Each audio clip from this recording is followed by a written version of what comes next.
Hello, this is Tina Gote, and this is my presentation for Discussion Board Education of Students with Disabilities. The summary of the scenario: Principal Martinez is presented with serious concerns about her school's special education processes that was brought to her attention by parents. Ms. Martinez discovers students Guadalupe, Gabriel, and Martina may have been denied proper education services due to a misunderstanding of the RTI response to intervention standards, the dyslexia program, and the referral processes. District leadership seeks to avoid scrutiny and wants to maintain low special education numbers.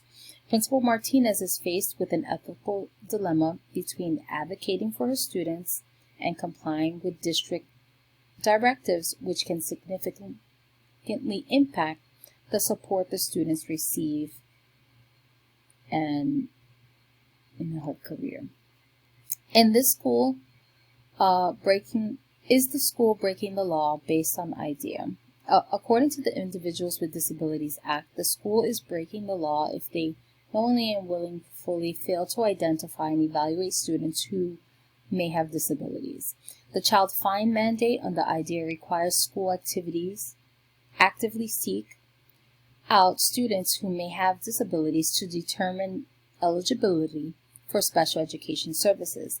In this scenario, the students mentioned were not referred despite potential needs. This suggests the school is not compliant with the provisions of IDEA and Child Find. The RTI cannot be used to delay or avoid services, therefore they have been wrongfully excluded for evaluation and denied appropriate services. Question number 2. Discuss the ethical complexities involved in the case. Ms. Martinez has both legal and ethical obligations to support the needs of her students with disabilities, despite the district pressures to maintain low SPED numbers. Schools must provide eligible students with disabilities an education that meets their unique needs. If Guadalupe, Gabriel, and Martina are not receiving proper evaluations or services, FAPE is being denied. Rehabilitation Act of 1973, Section 504, protects students from discrimination in schools that receive federal funding. If a student doesn't qualify for an IEP under IDEA but still has a disability affecting major life activities such as reading or learning, they may be entitled to accommodations under a 504 plan. On the other hand, Ms. Martinez may also reflect on the district's perspective, where they may be based on a fiscal or political concerns and prioritizing her compliance or their compliance. If she stays silent, she's complicit in denying students their legal right. Martinez is caught between advocating for the legal rights of students who may face barriers in assessing services for vulnerable populations, undocumented parents, or English language learners who have a right to educational equity. The law is clear: denying or delaying special education services is illegal. Ethical leadership requires Principal Martinez to advocate in the best interests of her students. What would you do if you were her? So, if I were in this position, Ms. Martinez, I would recommend that she immediately take action to ensure compliance with IDEA and Child Find mandates.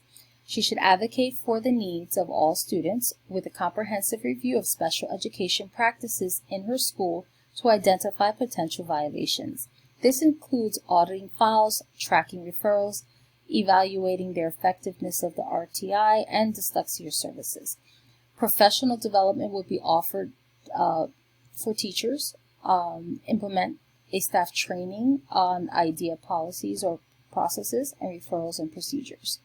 I would respond to the parents and make sure that you're being transparent and honest, and develop a stronger partnership that addresses also any language barriers to help them understand their rights. So being clear with them.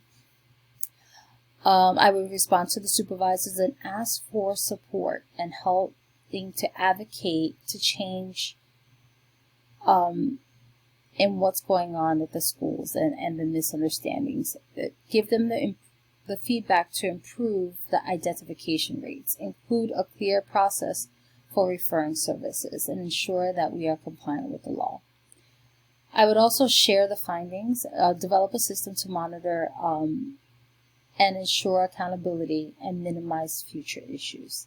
So work with the parents and staff with collaboration and ensure that there is a follow-up with in legal guidelines when it comes to addressing the needs of the students. Thank you so much and have a good day.